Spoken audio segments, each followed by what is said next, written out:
أعوذ بالله من الشيطان الرجيم بسم الله الرحمن الرحيم الحمد لله الذي أنزل على عبده الكتاب ولم يجعل له عوجا قيما لينذر بأسا شديدا من لدنه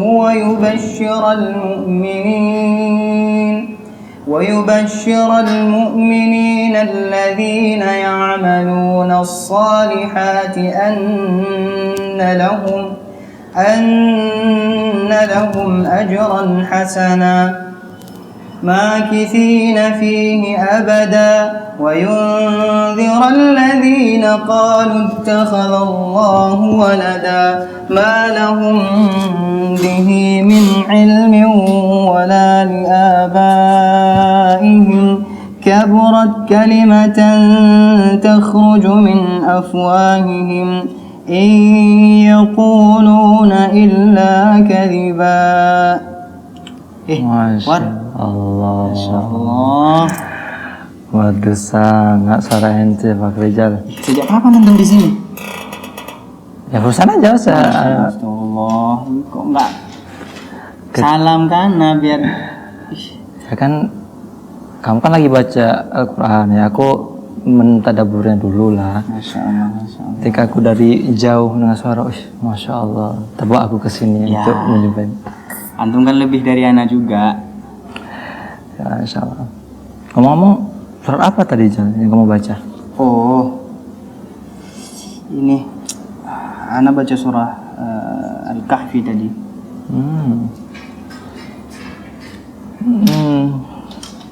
Tentang apa? Surah Al-Kahfi.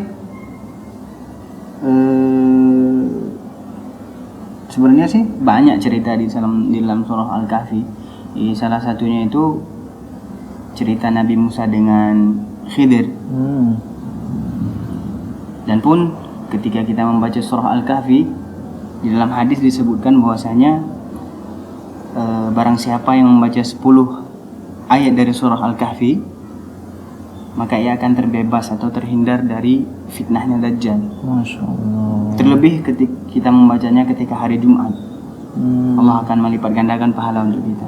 Masya Allah. Jal, kamu rajin kali baca Quran Jal. Masya Allah. Al-Quran itu kan pedoman hidup kita, orang Muslim. Ya, bagaimana mau kita jadikan sebagai pedoman hidup kalau kita bacanya aja jarang? Dan pun Allah Subhanahu wa Ta'ala juga akan memberi ganjaran pahala kepada orang-orang yang membaca Al-Quran tentunya dan ikhlas.